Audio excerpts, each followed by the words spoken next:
Hiwe, and I have my colleague Ernest Uke, and we both work for Neokecci Multi-Concepts. We the Niger Delta squarely when it comes to development, and we work with multinationals in this regard.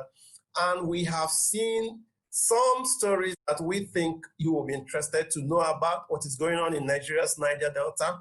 And so in the series of videos that will be coming your way on this channel, we are going to be telling those stories. So wherever you are, we like to thank you for stopping by, and we want to hope that you'll be able to join us in subsequent videos when we'll be talking about development in the Niger Delta of Nigeria. So I'd like to bring my colleague Ernest on board at this time so that he can also talk a little bit about this. Developing Nigeria's Niger Delta. Yeah, we know there are issues in the Niger Delta, but we also know that there are efforts to also develop the Niger Delta. The untold stories are the stories we want to talk about in series of videos starting from this one. So make sure you follow our channels, you subscribe to our channels, you like our pages, and make sure that you put the notification on so that you will always know when we drop new videos. So Ernest, talk to me. The platforms that we have been using, we have seen that have been used to deploy this development that we want to talk about. Tell us a little bit about these platforms and tell us why these platforms have been able to probably give the kind of results that we are going to talk about. Yeah, Ernest. Okay, talking about the development of the Niger Delta, we as a company, as an organization, we have been partners to with SPDC to try and make sure that this development really gets down to the grassroots. So in the series of these videos we'll be seeing, we'll be looking at different efforts from monitoring to our mentoring activities that have actually contributed to development in the Niger Delta. So the GMoU is just one of those beautiful platforms through which this development is being driven in Niger Delta. GMoU platform is one of those platforms that has been used to bring development so far. And yeah, GMoU Global Memorandum of Understanding. These efforts in developing the Niger Delta has also been able to really work out some success. Yeah, and some of those success from our eyewitness perspective are some of the things we like to be sharing in a series of videos that will be coming your way with. And we also want to let you know that the communities that we can say have really been utilizing this platform of the GMoU, they are quite numerous, really.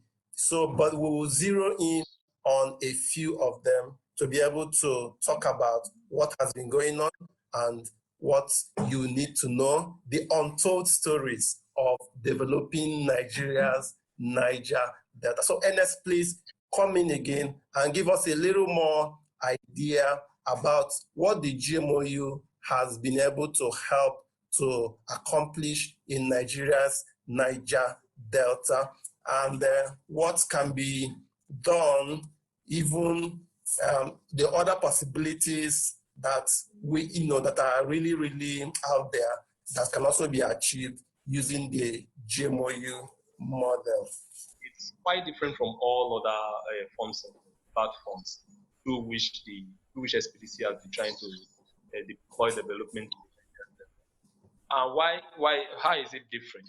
You find out that before now, the oil industry, the companies operating in Niger Delta, they just carry out development projects as form of gifts to the communities.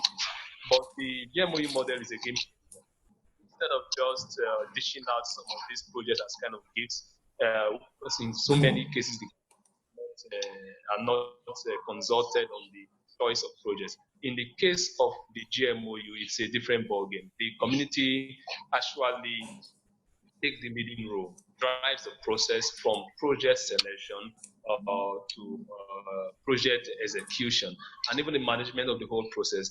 All the GMoU structures are all managed by the people. So where we come in as an organization is to try to make sure that this process that the community people, ordinary people are supposed to drive is actually seen by the people. So the GMoU is very, very different, very, very special when it comes to development in Niger Delta. As a matter of fact, it has been applauded by so many academics who have made it clear that yes, we have a situation whereby the ordinary people now take charge of their development. And that is why in some common climes, is now the GMoU is referred to as development of the people, by the people, and for the people. And definitely when development is centered and revolves around the people, then you find out that yes, we are actually making a headways. So that's some special features of the GMoU, which makes it very different from all special platforms for the development of the Niger Delta. Okay, thank you very much. We can say we've been there, we know there, and of course, the issues around these communities that we have been able to see them from a first-hand perspective, and you can see from many of these riverine places.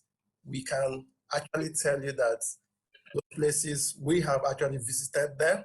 We can also tell you that we have also been able to hear from the communities, in terms of what are their thoughts, what are their views, what are their the development, the vision they have for their communities. And we can tell that, that definitely that this has really yielded results that has translated into a lot of projects. But like we say, these are untold stories. These are stories that you may not hear in the regular media. We can tell you that these projects have actually yielded a lot of positive impact in the communities where they have been found. So we are going to be talking about a lot of this in the series of videos that we want to share with you to tell you about the untold stories. But today, we'd just like to let you know that this is going on. The Niger Delta is not all about gloom and doom. It's not all about negativity. There are positive things happening in the Nigeria's Niger Delta. And these positivities are orchestrated by people themselves, by companies that work here, by the host of everyone who actually live in the Niger Delta. So as we wrap up today's episode in this series, I'd like to bring in my colleague again. Ernest, can you just, as we wind down, what are your closing thoughts, especially as we want to encourage our viewers who might see this video to come back on our platforms and our channels, on our pages, to come and see the upcoming videos? What would you want to tell them? I think it's very straightforward. Usually when you browse, going on the internet and you type in the Niger Delta, what pops up has always been people that lack shelter, people that are suffering, or sometimes you just see armed men, militancy and all that. So it has always been a gloomy picture that is painted out there. From our presentations going forward, we really want to make people come around and see a different phase of the Niger Delta. It's all about some disappointments, not all about some only underdevelopment, but there are deliberate efforts, both on the part of companies that operate in the Niger Delta and even on the part of NGOs like ourselves, who are actually going to different areas to try and make sure that, yes, that development is actually experienced by the ordinary man of the people. I really encourage every one of us out there to try and come back, watch this series of videos. We're going to be showing so many developmental strides that have been recorded through the GMoU model and even through our own organizational efforts. So thank you, and I hope to see you once again. Yes, we hope to see you on the next video. Just put on your notification bells, so that you will know when the next videos drop. Wherever you're seeing this video from, this is Neokecci Multi-Concepts. My name is Charles Waniwe, and I've been here with my colleague Ernest Uke, and we have been talking about the untold stories of development in the Niger Delta. We have so much more to talk about. We want to show you even pictures and videos of what is actually going on. There are positivities here in the Niger Delta. Thank you very much for being part of today's episode. It's bye from us from here for now.